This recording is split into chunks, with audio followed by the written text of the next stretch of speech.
Good afternoon.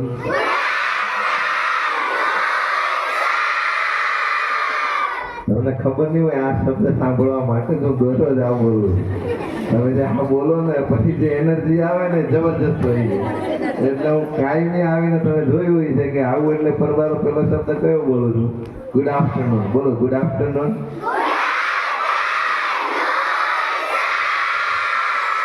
તમને energy આવી જાય, અમને બધાને એનર્જી આવી જાય.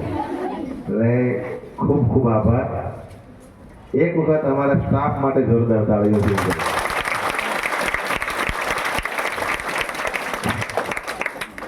આ સ્ટાફ એમાંથી 2018માં હું સ્ટાફ તરીકે આવ્યો ત્યારે મોટાભાગનો સ્ટાફ હતો. આમાં કેટલાક નવા ચહેરા છે, પણ ભાણવડ તાલુકાનો હિસાબ કરીએ તો બધા શિક્ષકો અમારી સાથે કનેક્શનમાં ક્યાંક ને ક્યાંક હોય. હેતલબેને કેમ કીધું 2010માં ત્યારે હું બીઆરસીમાં. એટલે એક એવોર્ડની ગરિમા, એક એવોર્ડની મારી યાત્રા, એની થોડીક વાત હું 5 મિનિટ તમને કરું છું. કારણ કે આ કોઈ પણ મેળવી શકે, પણ શરત એ છે કે કમિટમેન્ટ છે એ તમારી જાતને કરવું પડે. તમે જ્યારે તમારા ક્ષેત્રમાં જોડાઓ છો ત્યારે દિલ દઈને કામ કરો છો તો કોઈ પણ ને. મેં આ ફાઇલ પહેલી જ વખત મૂકી 2024માં, પહેલી જ વાર મેં મારી ફાઇલ મૂકી, પહેલી જ વખત મને આ એવોર્ડ મળ્યો એનું મને ગૌરવ છે.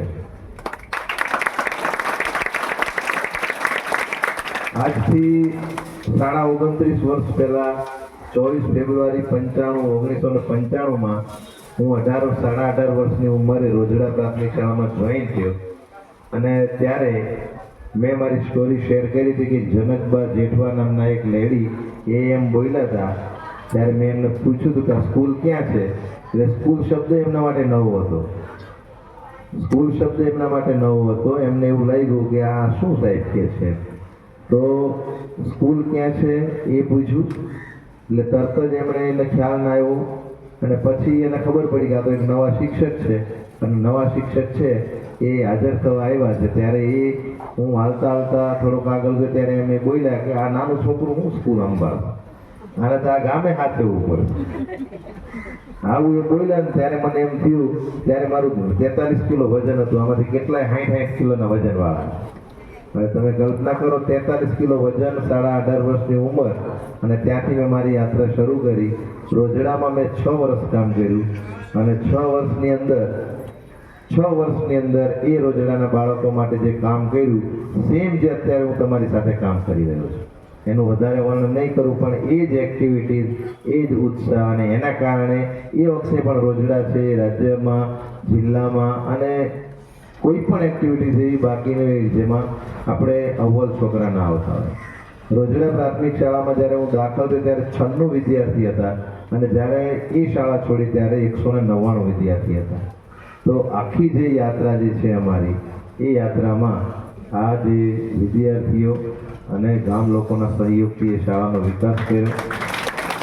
અને એ વિકાસ થકી 2001માં નવી જે સરકારની સર્વ શિક્ષા અભિયાન જે આખું યોજના આવી, અને એ યોજનામાં હું બીઆરસી કોઓર્ડિનેટર તરીકે, જે બીઆરસીમાં તમે હરીફાઈ માટે જાઓ છો સ્પર્ધા કોમ્પિટિશન, એ બીઆરસીમાં મેં 16 વર્ષ કોઓર્ડિનેટર તરીકે કામ કર્યું.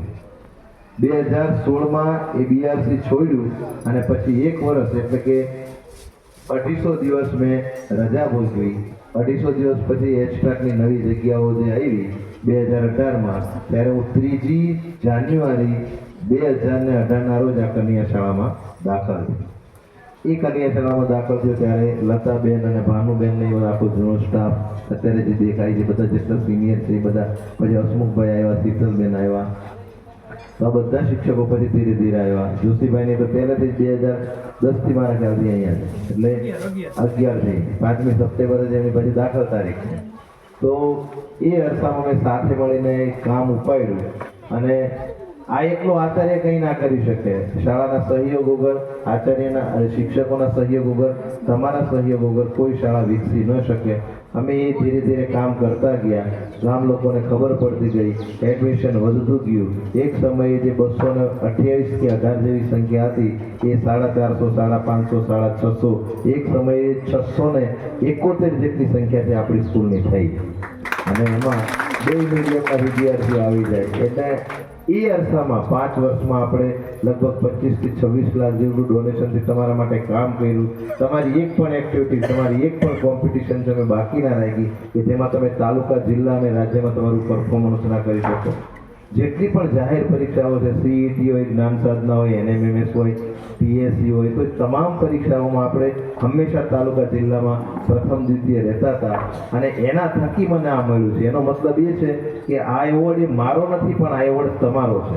અને આજે હું જાહેરમાં કહું છું કે આ એવોર્ડ છે એ હું મારા વિદ્યાર્થી, શિક્ષકો અને વાલીઓને અર્પણ કરું છું.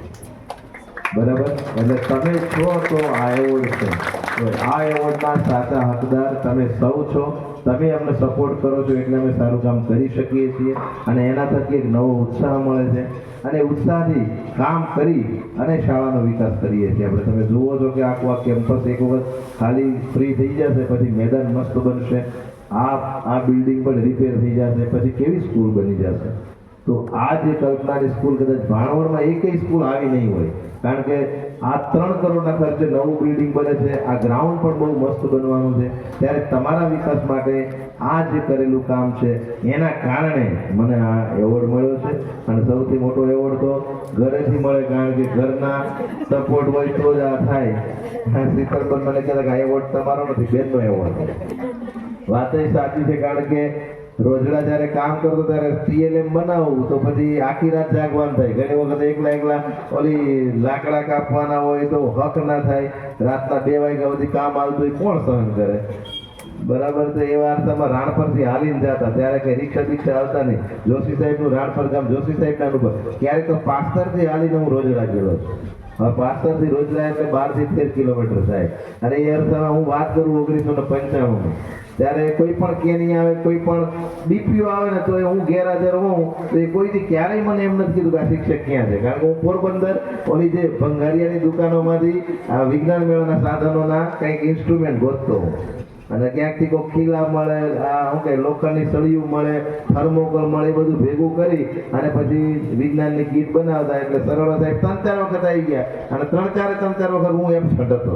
પછી ક્યાં છે તો કે પોરબંદર રિક્ષા ગયા છે. ત્યાં પોટુભા માનસર રિક્ષાવાળા હતા, એને કહી દઉં કે અમને ભાઈ લઈ લો, ભાડું ના લેતા. કારણ કે માસ્તર બિચારો કેવા હતો એની પાસે પૈસા હોય ને, બે જાણ થાય, તમારે કઈ દેવું નથી.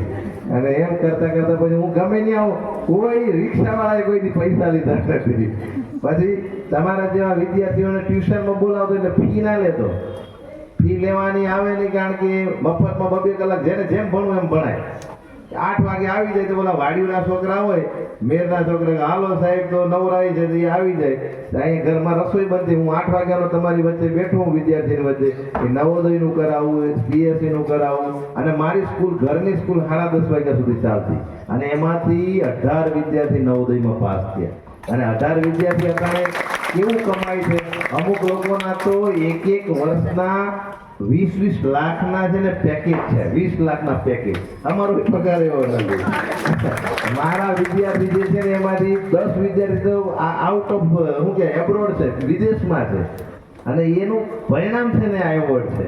એટલે મને લાગે છે કે વિદ્યાર્થીઓ છે એ જ આપણો શ્રેષ્ઠ એવોર્ડ છે. તમે મને સન્માનો, આ સ્ટાફે મને સન્માનો. આ તકે તમે મને ખરેખર એક સરપ્રાઈઝ રૂપે આ સરસ મજાનું આ જે મને ગિફ્ટ આપી એ માટે તમામ સ્ટાફનો અને તમામ વિદ્યાર્થીઓનો ખરા હૃદયથી આભાર માનું છું. ફરીથી ધન્યવાદ. ભારત માતા કી જય. Thank you very much.